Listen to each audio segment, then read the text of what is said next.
지난 2011년 시민혁명 이후 최악의 위기를 맞고 있는 이집트에서 어제도 산발적인 충돌이 이어졌습니다. 국제사회는 폭력 사태 중단을 거듭 촉구하면서 이집트에 대한 원조 중단 방안 등을 검토하고 있습니다. 네, 국제부 연결해서 이 소식 자세히 알아보겠습니다. 조수영 기자. 네, 국제부입니다. 어젯밤에도 이집트 곳곳에서 폭력 사태가 발생했다면서요?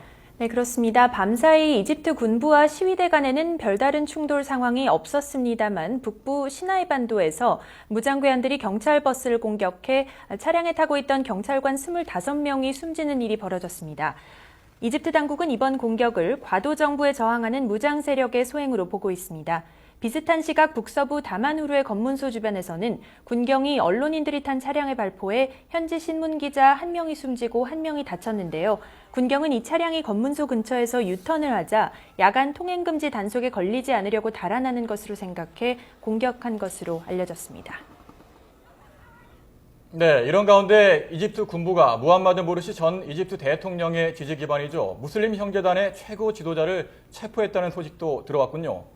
예, 무슬림 형제단 의장을 맡고 있는 무함마드 바디에가 군부에 붙잡혀 카이로에 있는 아파트에 감금된 상태입니다. 바디에 의장은 군부의 쿠데타는 원천 무효라면서 무르시 대통령의 석방과 국방장관의 해임을 촉구해왔습니다.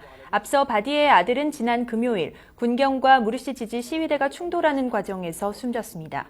이런 가운데 이집트 사태 해결을 위한 국제사회의 움직임도 빨라지고 있습니다. 반기문 유엔 사무총장은 뉴욕에서 열린 기자회견에서 최근 벌어진 유혈 사태로 무고한 민간인들이 희생된 데 대해 유감을 표했는데요. 직접 들어보시겠습니다.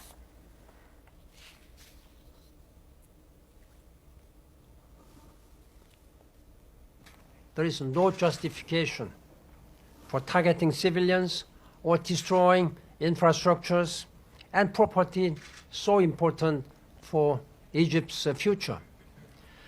Preventing further loss of life should be the highest priority. 예, 그리고 유럽연합도 내일 긴급 외교장관 회의를 열기로 했다고 하는데 어떤 내용들이 논의될까요?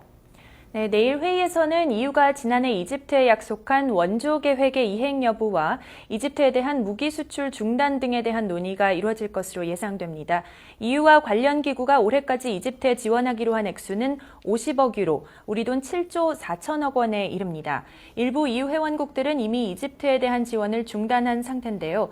EU 차원의 공식 결정이 나올 경우 이집트에 상당한 압박이 될 것으로 보입니다. 미국 정치권에서도 이집트에 대한 군사 원조를 중단하라는 목소리가 나오고 있는데요. 하지만 이집트 원조 중단이 오히려 미국의 대중동 정책에 부정적인 영향을 줄 수 있다는 지적도 제기되면서 의견이 엇갈리고 있습니다. 미 국무부는 문제를 재검토하고 있지만 동결할지는 결정하지 않았다고 밝히는 등 신중한 입장을 보이고 있습니다.